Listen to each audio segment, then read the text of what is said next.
everyone, welcome to my YouTube channel Knowledge Booster with me. So here I am Rashika Thakur with a new video. So today we are talking about a MSc Nursing counseling process and a document verification and also some important points. Let's start the video. First point जो मैं discuss करने वाली हूँ is this कि document verification कब होगा, पहले choice filling होगी या पहले डॉक्यूमेंट वेरिफिकेशन होगा। आपके रिज़ल्ट में कुछ भी ऐसा शो नहीं हुआ है कि कब से चॉइस फिलिंग है, कब से डॉक्यूमेंट वेरिफिकेशन है, ऐसा कुछ भी नहीं बताया गया है। सिर्फ आपको रिज़ल्ट दिया गया है और एक चीज़ पर उन्होंने इम्पॉर्टेंट नोट दिया है, वो है आपका OBC एंड EWS सर्टिफिकेट। तो मैं आपको ये बता दूं कि डॉक्यूमेंट वेरिफिकेशन पहले होगा या चॉइस फिलिंग पहले होगी, ये डिपेंड करेगा एम्स के ऊपर। बट हमें अपने डॉक्यूमेंट्स को अपडेटेड रखना है, हमें अपने EWS OBC सर्टिफिकेट्स को अपडेट रखना है। OBC और EWS सर्टिफिकेट आपका लास्ट ईयर वाला नहीं होना चाहिए। आपको पता है ये 1 साल के बाद रिन्यू होता है।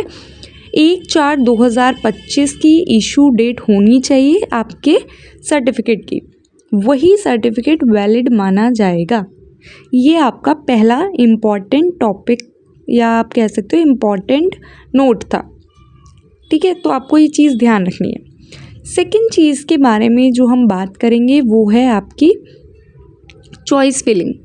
चॉइस फिलिंग से पहले मैं एक चीज़ पे गौर करूँगी, वो होगा आपका रैंक। जो बच्चे क्वालिफाई कर गए हैं, इट डज़ंट मीन कि सबको कॉलेज मिल जाएगा। ठीक है, क्योंकि सीट्स तो कम है और रैंक्स ज़्यादा हो गई हैं। बट आपको आपकी रैंक को आइडेंटिफाई करना है, मतलब आपको अपनी रैंक को ये पता लगाना है कि आपकी रैंक सेफ़र रैंक में आती है या नॉन सेफ़र रैंक में है। It means we took example कि अगर यहाँ पर हमारे पास 30 सीट्स हैं तो 30 रैंक तक के बच्चे हमारे सेफ़र रैंक होंगे, ±10 भी अगर आप करते हो तो वो भी आपका सेफ़र जाएगा। उसके बाद के बच्चे सारे नॉन सेफ़र रैंक में आएंगे। ठीक है, सो ये आपको आइडेंटिफाई आपने कर लिया कि आप सेफ़र रैंक में हैं, नॉन सेफ़र रैंक में हैं। अब अगर आप सेफ़ हैं तो आपकी जो काउंसलिंग होगी वो अलग तरीके से होगी, मतलब आपका जो माइंडसेट होगा वो अलग होगा। काउंसलिंग तो सबकी सेम होगी बट माइंडसेट आपका अलग होगा।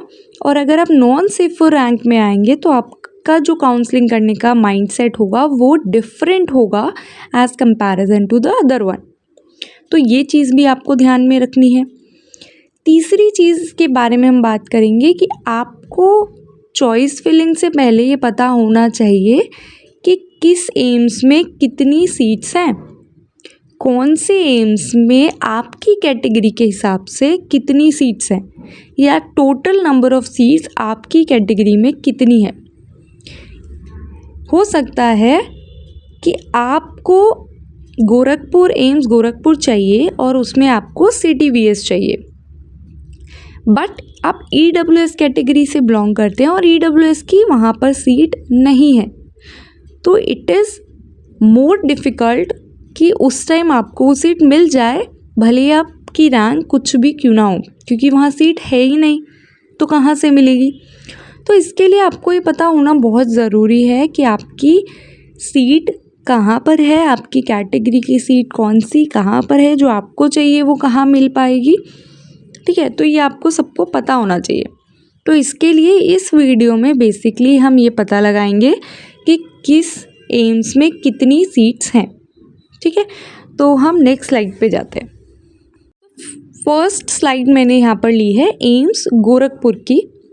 आप देख सकते हो यहाँ पर आपको डिफ़ाइन किया गया है कि टोटल नंबर ऑफ़ सीट्स यहाँ पर 10 है। कम्युनिटी, क्रिटिकल, ऑब्स्टगाइनी, पीड्स और साइकेट्रिक। ठीक है, यहाँ पर आपको एक चीज़ दिख गई है कि यहाँ पर मेड सर्च की बाकी सीट्स नहीं है। EWS की यहाँ पर सिर्फ एक सीट है, ST की यहाँ पर एक भी सीट नहीं है। तो अगर कोई भी एसटी वाला बच्चा है और वो एम्स गोरखपुर भर रहा है तो वो सिर्फ अपनी प्रायोरिटी ख़राब कर रहा है, ठीक है, क्योंकि वहाँ पर एसटी की कोई सीट बनती ही नहीं है। तो ये चीज़ें पर आपको ध्यान रखना है। अगर मान लो एक एग्ज़ाम्पल मैं यहाँ से लेती हूँ कि टॉप 10 जो स्टूडेंट्स हैं, टॉप 10 रैंक स्टूडेंट्स हैं, उनमें 2 बच्चे गोरखपुर के हैं और दोनों को ही क्रिटिकल केयर नर्सिंग चाहिए। तो क्या होगा, एम्स दोनों को ही क्रिटिकल केयर नर्सिंग अलॉट कर देगा। बट अगर वही टॉप 10 में 4 बच्चे एम्स गोरखपुर के हैं और उन्हें एम्स गोरखपुर चाहिए और वो चारों ही क्रिटिकल केयर पाना चाहते हैं बट सीट्स 2 ही हैं, तो एम्स क्या करेगा, एम्स 2 को क्रिटिकल केयर दे देगा और 2 को कुछ और ऑफ़र करेगा, ठीक है, भले ही उनकी रैंक क्यों ना हो, बट क्योंकि आपको सीट्स भी देखनी है कि अगर मेरी रैंक ये है और अगर मैं इस सीट को फिल कर रहा हूँ तो क्या ये मुझे मिल पाएगी, इतनी सीट्स वहाँ पर हैं। ये भी आपको देखना होगा कि आप यूआर कैटेगरी के हो, आप ओबीसी कैटेगरी के हो, आप एसटी के हो, आप एससी के हो या आप ईडब्ल्यूएस के हो, ठीक है। It is also important to know your category in particular AIIMS, क्योंकि वही आपके काउंसलिंग में मदद करेगा, आपकी चॉइस फिलिंग में मदद करेगा। तो इस तरीके से आपको समझना है कि कैसे आपको काउंसलिंग करनी है, ठीक है। आई होप आपको समझ आ रहा होगा कि आपको काउंसलिंग किस बेसिस पे करनी है, कैसे अपनी प्रायोरिटी सेट करनी है। फर्स्ट प्रायोरिटी लोग बोल रहे हैं कि आप फेवरेट सब्जेक्ट लो, आप लो फेवरेट सब्जेक्ट, बट आपको ये पता होना चाहिए कि आपका फेवरेट सब्जेक्ट आपकी कैटेगरी वाइज उस पर्टिकुलर एम्स में है भी या नहीं, है ना, ये जानना भी बहुत ज़रूरी है। तो इस वीडियो में मैंने सारे एम्स का स्लाइड ऐड किया है। आप हर एम्स की स्लाइड में अपनी कैटेगरी वाइज चॉइस देख लो एंड उसके बाद फाइनल उनको अरेंज करो अपनी चॉइस, अपनी स्पेशलाइजेशन जो आपको चाहिए उसके अकॉर्डिंग। तो नेक्स्ट स्लाइड दिखाती हूँ। ये एम्स न्यू दिल्ली है, 28 सीट्स हैं। अब क्या होता है, AIIMS new Delhi in service candidate के लिए 9 सीट्स रिजर्व करता है, बट डजंट मीन कि 9 की 9 फिल हो जाएंगी। कभी कभार 9 की 9 फिल नहीं होती हैं तो वो 9 भी इसी में ऐड हो जाती हैं, ठीक है। और ये भी पता होना चाहिए कि एम्स आपको स्टाइपेंड नहीं देता है ना, ये भी आपको पता होना चाहिए। तो ये एम्स की टोटल नंबर ऑफ़ सीट्स हैं। ये एम्स रायपुर की सीट्स हैं, टोटल नंबर ऑफ़ 10 सीट्स हैं, बट यहाँ पर साइकेट्रिक की 4 हैं, बाकी की 2-2 हैं।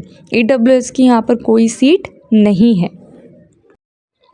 नेक्स्ट एम्स ऋषिकेश 25 सीट्स हैं, भुवनेश्वर में भी 25 सीट्स हैं, ठीक है। यहाँ पर स्पेशलाइजेशंस बढ़ गई हैं, मेडिकल सर्जिकल नर्सिंग की बहुत सारी स्पेशलाइजेशंस यहाँ पर ऐड ऑन हैं। तो अगर आपको मेडिकल सर्जिकल चाहिए तो आपको इन दोनों पर ध्यान रखना होगा। नेक्स्ट है एम्स भोपाल, 28 सीट्स हैं, मेडिकल सर्जिकल नर्सिंग की काफ़ी सीट्स हैं, कम्युनिटी की काफ़ी हैं, तो ठीक है, ये एम्स भोपाल की हैं। एम्स गोरखपुर में टोटल नंबर ऑफ़ सीट्स 10 है, 2 अकॉर्डिंग डिवाइड है। सो एम्स गोरखपुर की हमने पहले भी बात की है। इसके बाद AIIMS Jodhpur, total number of seats 33 हैं। एम्स जोधपुर स्टाइपेंड देता है 15,000 पर मंथ। काफ़ी बच्चे स्टाइपेंड्स के लिए भी एम्स जोधपुर यूज़ करते हैं एंड इट इज़ गुड, ठीक है। एंड अगर आप ओपन राउंड ऑफ काउंसलिंग के बाद लीव करते हैं तो आपको पेनल्टी लगता है 1 लाख का, ठीक है, ये भी वेल टू नो होना चाहिए। देन एम्स बीबी नगर में 10 सीट्स हैं, मंगलागिरी में 14 सीट्स हैं और एम्स कल्याणी में 9 सीट्स हैं टोटल नंबर ऑफ़, और दियोघर में 13 सीट्स हैं। तो आई होप मैंने हर एक एम्स को इंक्लूड किया है, हर एक एम्स की सीट्स बता दी हैं। अब आपकी बारी है, आपको प्रेफरेंसली सिलेक्ट करना है। कैसे आप अपनी प्रेफरेंस करते हो, कैसे आप अपनी चॉइस फिलिंग को डिज़ाइन करते हो, ये आपके ऊपर है। सेफर रैंक और नॉन सेफर रैंक वाला टॉपिक हम नेक्स्ट वीडियो में डिस्कस करेंगे इन डिटेल। सो इतना है इस वीडियो में। Thank you so much. So मिलते हैं अगली वीडियो में एक नई टॉपिक के साथ। तो कमेंट करके बताना कि this video is useful for you और not. So bye bye, stay safe, stay healthy.